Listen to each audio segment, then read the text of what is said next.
Floricanto presenta. Tercer domingo de Cuaresma, escuchemos el Evangelio de San Juan en el capítulo 2, versículos del 13 al 25.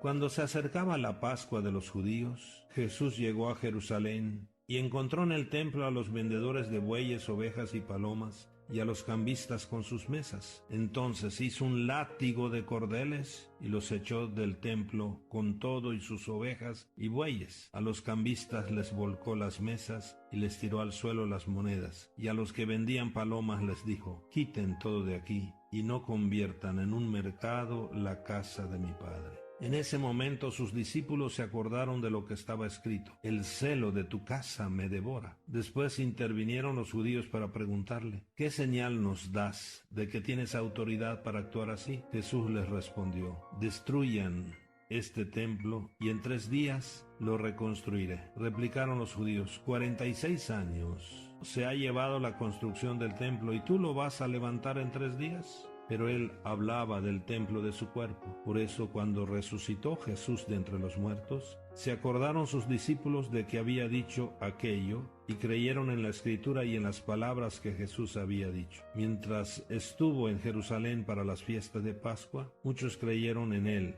al ver los prodigios que hacía. Pero Jesús no se fiaba de ellos porque los conocía a todos y no necesitaba que nadie le descubriera lo que es el hombre, porque él sabía lo que hay en el hombre. Palabra del Señor. Mis queridos hermanos, Jesús da un nuevo sentido al viejo y suntuoso templo de Jerusalén. Los que adoran al Padre en espíritu y en verdad ya no necesitan templos suntuosos para hacerlo. El templo es importante, pero ha pasado a un segundo plano. Tiene un significado funcional, lugar de encuentro, de reunión, asamblea. El punto privilegiado del encuentro con Dios no es ya un lugar, por muy majestuoso y cuidado que sea. A Dios se le encuentra entre piedras vivas, entre hombres y mujeres que se reúnen alrededor de Jesús, muerto y resucitado. Por esto Jesús nos invita a cuidar nuestros templos materiales, pero sobre todo a ser nosotros mismos templos de Dios. El corazón del hombre es el lugar del verdadero encuentro con Dios. Y por esto nuestro corazón es templo de la presencia de Dios. Mis hermanos, construyamos entonces nuestra interioridad.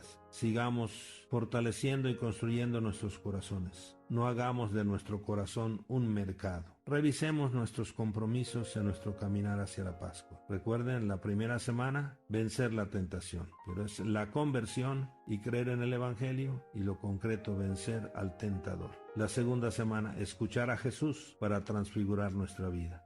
Y en este tercer domingo, ser templos nuevos, construir nuestra interioridad. Cuando Jesús protesta, podemos decir hasta violentamente, contra los abusos que se cometían en los atrios del templo, no lo hace solo contra tales abusos, sino que lo hace también proféticamente contra el culto mismo que se daba en el templo. Él se pone como alternativa del culto antiguo. Está ya agotada su función, que era la de orientar a todos hacia Cristo como definitivo punto de presencia y de encuentro con Dios. Con Jesús había llegado entonces el momento del culto en espíritu y en verdad, del que hablará más tarde en el diálogo con la samaritana en el capítulo 4, versículo 23. El pasaje del Evangelio termina con una nota muy fuerte. Muchos creyeron en Jesús al ver las señales que realizaba. Pero Jesús no se fiaba de ellos porque conocía lo que hay en el hombre, sin necesidad de que nadie se lo dijera. Es la ilusión de una fe que puede ser también la nuestra, que se queda en la fachada del templo, es decir, en una práctica exterior, pero nuestro corazón está lejos de Dios y de nuestros hermanos. Jesús sabe lo que hay en nuestros corazones. Que nuestro corazón nunca más sea un mercado de odios, de rencores, de violencia, de indiferencia, de egoísmos, sino que nuestros corazones sean templo del amor a Dios y al hermano. Sí, mis queridos hermanos, Cristo tuvo que hacer prodigios para que muchos creyeran en Él, como leemos al final del Evangelio de hoy. ¿Tenemos que hacer prodigios?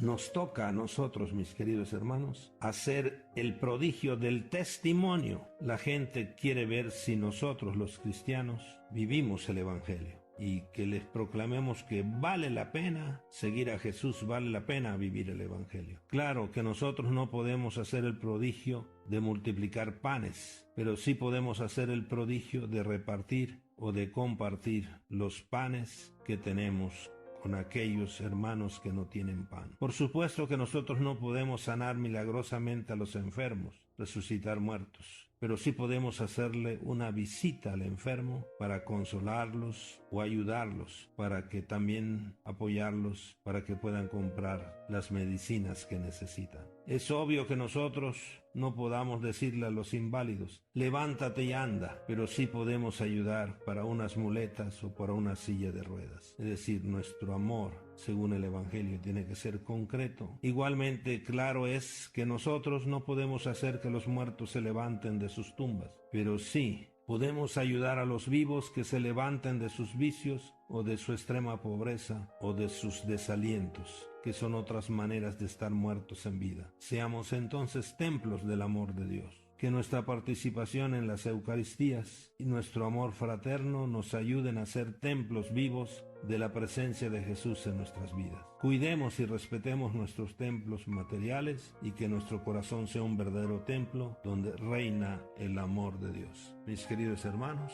para ser templos vivos, escuchemos a Jesús, que hoy nos invita a trabajar nuestra interioridad de ser casa del Padre. Jesús primero se nos presenta él mismo como el nuevo templo en el que la humanidad y Dios se han encontrado con plenitud y para siempre. Destruyen este templo, yo lo levantaré, lo reconstruiré en 3 días. Segundo, Jesús nos invita a hacer de nuestros templos materiales una verdadera casa del Padre y no un mercado, por eso el celo de tu casa me devora. Tercero, Jesús nos quiere como templos vivos del amor del Padre. Es nuestro corazón el lugar de encuentro íntimo con Dios que nos hace vivir como hermanos. Para ser templos vivos necesitamos romper con nuestros ídolos y abrazar la cruz de Cristo. Feliz domingo, feliz convivencia familiar. Bendiciones.